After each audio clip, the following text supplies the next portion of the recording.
ഇവാഞ്ചലിയും അനുദിന സുവിശേഷ വിചിന്തനം. ക്രിസ്തുവിൽ സ്നേഹം നിറഞ്ഞവരെ, ഇന്ന് നാം വിശുദ്ധ മാർക്കോസ് സുവിശേഷകന്റെ തിരുനാൾ ആഘോഷിക്കുമ്പോൾ ധ്യാന വിഷയമാക്കുന്നത് മാർക്കോസിൻ്റെ വിശുദ്ധ സുവിശേഷം 16-ാം അധ്യായം 15 മുതൽ 20 വരെയുള്ള തിരുവചനങ്ങളാണ്. ക്രിസ്തുനാഥൻ തുടങ്ങിവെച്ച മഹത്തായ ദൗത്യം തുടർന്നു കൊണ്ടുപോകുന്നതിനു വേണ്ടി തൻ്റെ സ്വർഗാരോഹണത്തിനു മുമ്പ് യേശു തൻ്റെ ശിഷ്യന്മാർക്ക് നൽകിയ അന്തിമ നിർദ്ദേശങ്ങളാണ് ഇന്നത്തെ സുവിശേഷത്തിലൂടെ നാം ശ്രവിക്കുന്നത്. 3 കാര്യങ്ങളാണ് ഇന്നത്തെ സുവിശേഷത്തിലൂടെ യേശു വ്യക്തമാക്കുന്നത്.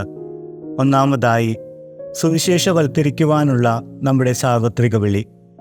അതായത്, നാം കണ്ടുമുട്ടുന്ന എല്ലാവരുമായും രക്ഷയുടെ സദ്വാർത്ത പങ്കിടാൻ വിളിക്കപ്പെട്ടവരാണ് നാം എല്ലാവരും. ചിലപ്പോൾ നമ്മുടെ സന്തോഷകരമായ ഒരു പുഞ്ചിരി കൊണ്ടാകാം, അല്ലെങ്കിൽ നമ്മുടെ സാമീപ്യം കൊണ്ടോ സമയം കൊണ്ടോ ഫോൺ കോളുകൾ കൊണ്ടോ ശുപാർശ കൊണ്ടോ ക്രിസ്തുവിനെ മറ്റുള്ളവർക്ക് കാണിച്ചു കൊടുക്കുവാൻ നമുക്ക് കഴിയണം. അങ്ങനെ വാക്കുകളേക്കാൾ കൂടുതൽ ജീവിതം കൊണ്ട് സുവിശേഷം പ്രഘോഷിക്കുന്നവരാകാൻ നമുക്ക് പരിശ്രമിക്കാം. രണ്ടാമതായി, വിശ്വാസത്തിൻ്റെയും സ്നാനത്തിൻ്റെയും ശക്തി. യേശു ക്രിസ്തുവിലുള്ള വിശ്വാസമാണ് നമ്മുടെ രക്ഷയുടെ അടിസ്ഥാനം. ജ്ഞാനസ്നാനത്തിലൂടെ നാം ഉത്ഭവപാപം നീക്കിക്കൊണ്ട് ക്രിസ്തുവിനോട് ഐക്യപ്പെടുകയും ലോകത്തിന് രക്ഷ കൊണ്ടുവരുവാനുള്ള ക്രിസ്തുവിൻ്റെ ദൗത്യത്തിൽ പങ്കുചേർന്നുകൊണ്ട് നാം ദൈവസാന്നിധ്യത്തിൻ്റെ അടയാളമായി തീരുന്നു. യേശു ക്രിസ്തുവിലുള്ള വിശ്വാസവും സ്നാനവും വെല്ലുവിളികളുടെയും പ്രതിസന്ധികളുടെയും ഇടയിലും ജീവിതത്തെ നേരിടുവാനുള്ള ശക്തി നമുക്ക് നൽകുന്നു. മൂന്നാമതായി, ദൈവമായ കർത്താവ് എപ്പോഴും നമ്മോട് കൂടെയുണ്ട്. മറക്കാതിരിക്കുക, നാം ഒരിക്കലും ഒറ്റയ്ക്കല്ല.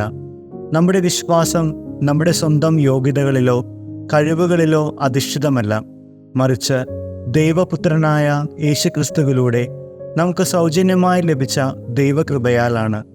ഈ വിശ്വാസമാണ് ജീവിതത്തെ രൂപാന്തരപ്പെടുത്തുന്നതും തകർച്ചയെ സുഖപ്പെടുത്തുന്നതും നിരാശരായവർക്ക് പ്രത്യാശ നൽകുന്നതും. മറക്കാതിരിക്കാം ദൈവവചനം.